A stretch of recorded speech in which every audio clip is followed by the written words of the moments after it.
League of Revolutionary Black Workers originally came out of consolidation of organizations such as DRUM, which is Dodge Revolutionary Union Movement, LRUM, which is the Eldon Avenue Gear and Axle, which is Eldon Revolutionary Union Movement, FRUM, which is the Ford Revolutionary Union Movement, comes out of the Fort Rouge complex, and UPRUM, which is United Parcel Revolutionary Union Movement.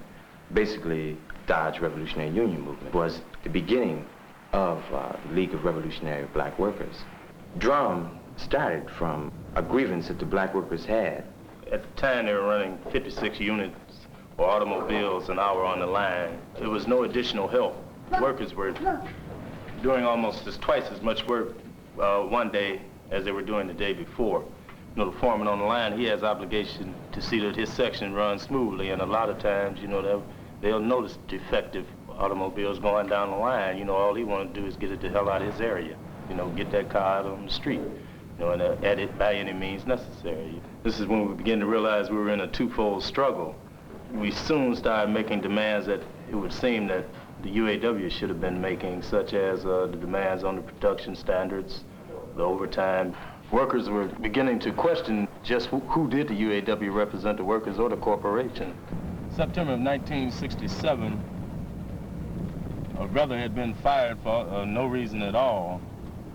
And the result of it was that most of the blacks on the line supported the brother and walked out the plant and started what was a series of wildcat strikes.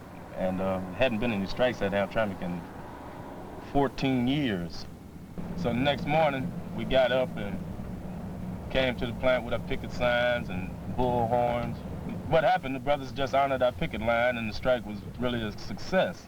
But not having any kind of plan laid, we had like 3,000 black workers standing outside the plant and really didn't know what to do with them at the time. You know, right after the strike, one of the trustees at the plant died. So it was a special election set for the month of September. And when we came back in, we decided that we would run our own candidate independent of the existing UAW political machines inside the plant. DRUM's candidate became Ron March. Most of the old line blacks were telling us, well, you can't possibly win, you can't defeat them, and you know, you don't have the experience that these people have, and the brothers ain't gonna turn out for your candidate because you ain't got no platform, no program, all such, you know, crap as that. So we went on anyway. We said, well, we're gonna, you know, we've decided to do it and we're gonna do it. And the end results of the election was that Ron had pulled 563 votes. And the next leading candidate was a white worker named Joe Elliott. And he had 521 votes, so that was a runoff election. That, you know, it had to be a runoff election for the next week.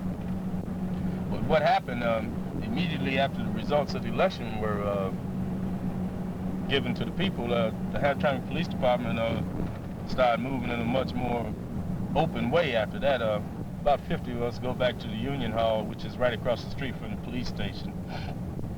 And we're sitting there, and here comes the mayor and the police commissioner, and the mayor has, the police commissioner had the gun in one hand and a can of mace in the other hand, and the mayor had his gun, and they were just standing there telling us about, you know, like, you guys have been causing all kinds of trouble, you know, and we running our thing about all we were trying to do is get a candidate elected to the office of trustee, and ran to them how they hadn't bothered to harass any of the other cars or, you know, like give tickets to people who were supporting other candidates. We standing here arguing with the mayor and the police commissioner, and we look up and in come about 50 rollers through the door, mason and swinging axe handles, and, you know, just generally going for their thing. So, you know, it showed us the kind of repression that, you know, black workers would receive after trying to come up with some kind of militant revolutionary black workers organization, really addressing itself to the grievance of black workers. And it kind of tipped us off to maybe, you know, the kind of power we would have by trying to organize an independent black labor struggle. And, you know, this has led us to where we are today, more or less. still trying to organize an independent black labor organization, and, you know, like we see this as a vital part of the black revolution within America.